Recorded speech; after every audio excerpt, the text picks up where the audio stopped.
Welcome to the newest installment of the Untitled Film Nerd Project. My name is Philip, and joining me as always is Teacher. Hello.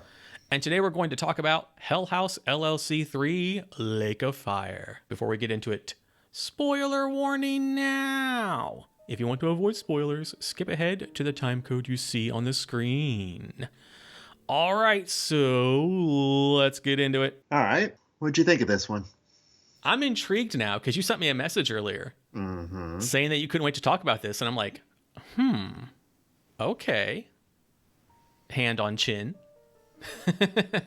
I think I can safely say that we both went into this one like, ugh, here we go. Especially after the shit show that was part 2. I was not looking forward to a third one. Like, you put this on the list for 31 days, and I was like, fuck.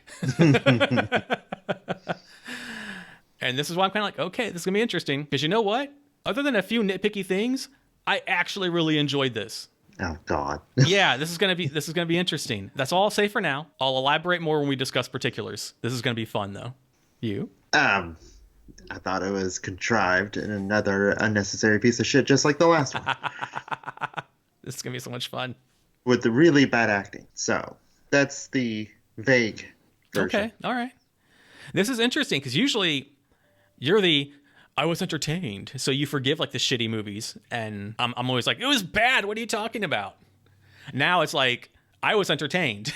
And you're like, it's bad. This is going to be fun. This is like a role reversal. All right. Well, let's talk about what I liked. This is going to be so weird because you're going to be like, you're all absolutely wrong about everything. I have to commend Stephen Cognetti for the complete story. I think the way they used the lore from parts 1 and 2 to weave into this narrative was really well done. So again, I didn't like part 2. And I think it could have been written a lot better. But I understand now how it plays into the overall arc of the story Cognetti was wanting to tell across the 3 films. This felt like he wrote all 3 parts ahead of time. It wasn't just, oh, I need to come up with a third one now? Okay. I like the camera glitching to show exact shots from the previous movies. I like that it used those shots to call back to previous happenings to further the plot in this one. For instance, I love the shot of Jane going into the basement, but while she was on her way there, she turned the camera around to do a selfie shot, and the original cast was behind her. I thought that was well done, and probably my favorite shot of the movie. I think the camera work overall was, well, it seemed more thought out this time. And I think since they were splicing in old footage, they had to be much more conscious of how they were shooting. And to me, it showed. And I think it worked to their benefit to go this route with the callbacks. I think that was just the best way they could have done a third one, given what they had. Because while, yes, it did tread the same ground, literally, and used almost all the same scare tactics, it still kind of felt like its own version of the story, if that makes sense, which it probably doesn't to you because you're like, no, it's just a retread. I respect that. I thought the characters in this one were a lot more enjoyable to watch than part 2. And overall, I think they were a lot more fun to watch than even parts of part 1, aside from Mac, who I still have something of a crush on. Because we didn't have the shitty characters like we did in 1, and we didn't have the stupid fucking characters like we did in part 2. And all around, I can pretty much say I liked everyone that was in this installment. I like that the actors playing actors did a good job of actors playing actors. Like, that one girl, explain this to me, Jane. I'm like, it's fucking Faust. Stop it. I thought that was cool. I liked that. Also, I love the inclusion of Faust. Because at first I thought it was too beating you over the head with what was going on in the movie.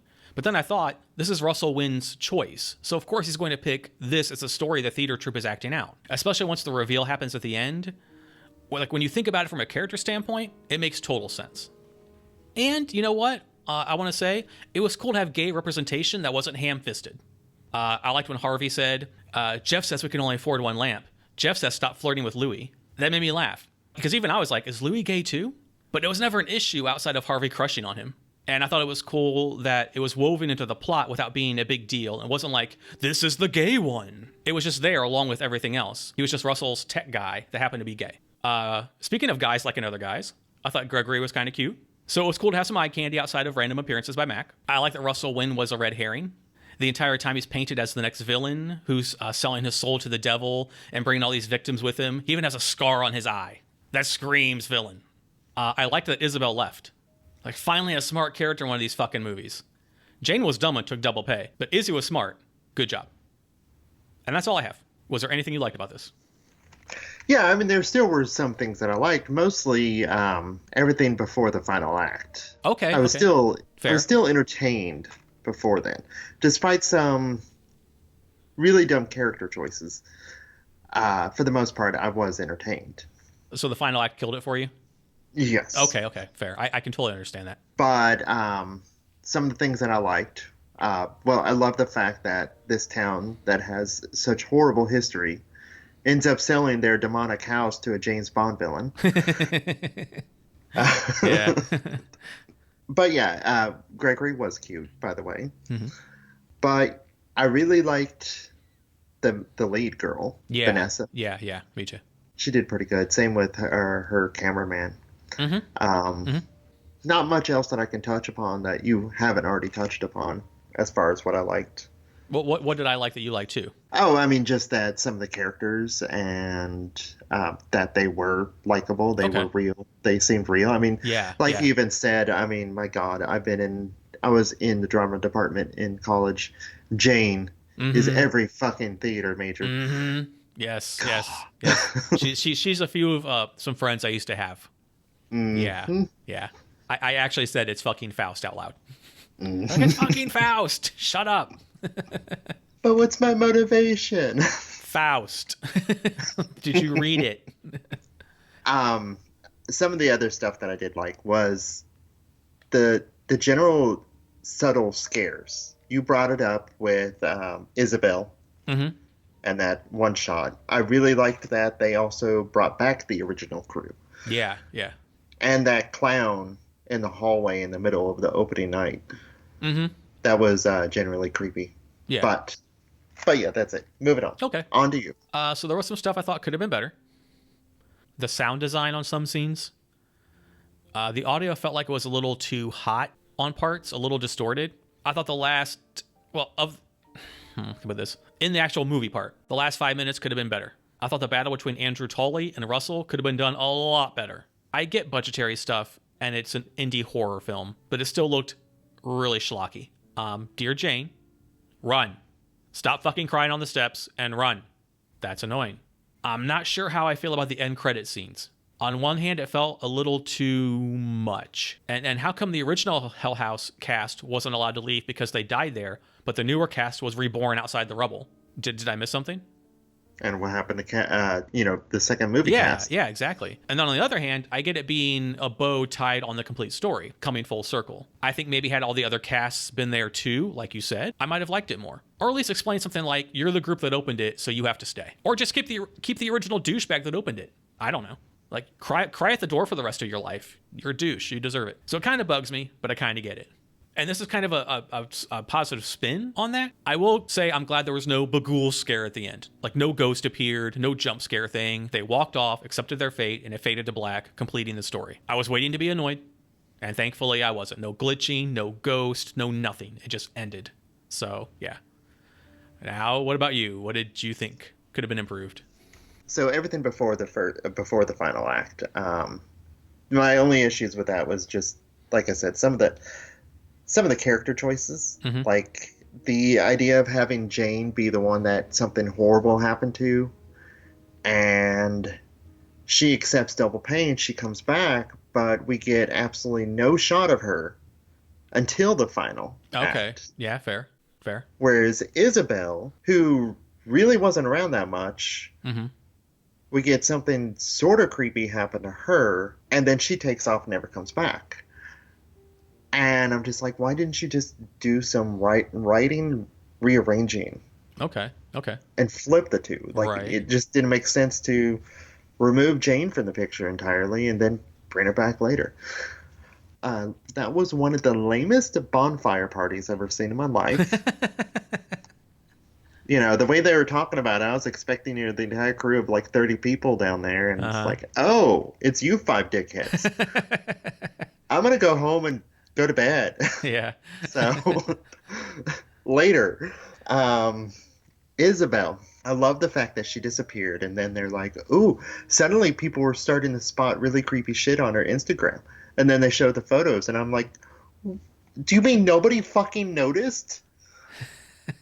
Those people who are completely standing there. Okay, whatever. Like, I get what they were going with, but I'm like, you could have made them a little bit more obscured. Right. Yeah. Yeah. I agree with that. And yeah, so final act. Mm. Final act seemed even more rushed Mm-hmm. Agreed. and Agreed. more without direction than the first movie. Um, Mm. the cult members pouring out everywhere, just slicing people up. Um, those random people's deaths, I'm also going to lump in there with the very, very final part Mm-hmm. of the conflict. If you don't have the budget to pull something off, then don't show it to us. Since you brought that up, I didn't have it in my notes, but if you're going to hire people to be killed, make sure that they can do that. Yeah. Because a lot of them were just like, like, and also why the fuck wasn't Vanessa targeted? She just hid behind the bar. Mm-hmm. Yeah. Sorry, go ahead. That just reminded me of something that bothered me too. But yeah, it's if you're not able to show us, then tell us. Yeah. Yeah. Find some way to work around the budget that you have. And ultimately, I think that entire final scene was their ambitions far outreach their grasp. But then, we got the somewhat happy ending, and then we cut to the original cast. And I would say the only thing I liked about that was seeing it again. Mm-hmm. But that was kind of it. It was like, here's a ending, here's a conclusion without there being one. I think it kind of came full circle and tied it all together. I'm just like, I think I would have liked that more if it would have been something like they were led to the light, something. Oh, okay. Yeah, instead of walking off into the next room. Yeah, instead of all right, well, let's go have some ghostly beer. Ghost beer. And that's my major issue with that part. I agree which with isn't that. that much of a issue. Right. But Yeah. most of my problem was that final act. I will concur with that because I like the idea of the storytelling, Mm-hmm. but the execution could have been way better. Mm-hmm. But I think it's the plot, the script itself that I was pleased with. Yeah. I mean, it was 10 times better than 2. Yeah. And if anything, I think this one is dealing with the fact of dealing with the issues of 2 and trying to do something with that. Mm-hmm. Which is commendable. Mm-hmm. So yeah, I take back some of my "you're a piece of shit" ness. The last act was the "you're a piece of shit." Yes. Okay. Well, all things considered, would you recommend it? No. Ooh, okay. I mean, I would still recommend 1. Uh-huh. But Oh yeah, definitely. you have a perfectly good movie there. Mm-hmm. Mm-hmm. I would just recommend 1 and not recommend 2 or 3. Okay. Because it doesn't change the viewer's enjoyment of 1 at all. Yeah, you got a point. Even if you hated 2 like we did. I mean, on our bottom 5 from last year's October Marathon, it was number 3 for both of us. Mm-hmm. So yeah, it wasn't good. We hated it equally. But this, to me, story-wise, plot-wise, this is how you redeem your overall story. Tell that story and tie it up nicely. How many times do we see sequels drop the ball big time, but recover in the third one and salvage itself in the end? Like, I can't think of any off the top of my head. I think it's worth checking out, especially if you've seen the previous ones, especially 2, and want to see how the story completes itself. I can see people not liking it. It doesn't reinvent the wheel on its own storytelling methods. It's essentially the same as the previous 2, but it uses the previous 2 to tell an effective story that I personally found enjoyable. Also, the cast doesn't fucking age. It's been 10 years. Yeah. Like, holy crap. Max still looks cute. What the fuck? Mm-hmm. All right. Anything else you would like to add? No, I think that's about it. Alrighty. Well, that wraps up this episode. Thank you for listening. If you like the video, please hit the like button, share it with your friends or cool people who might dig the Vizcast. Please subscribe to the channel, including hitting that notification bell to stay up to date on the newest content. And there is a link in the description below for the Patreon that covers all of the creative endeavors, as well as access to bonus content. So please consider showing your support. And until next time, my name is Philip. And I'm TJ. And we'll see you in the next video. Goodbye. Bye.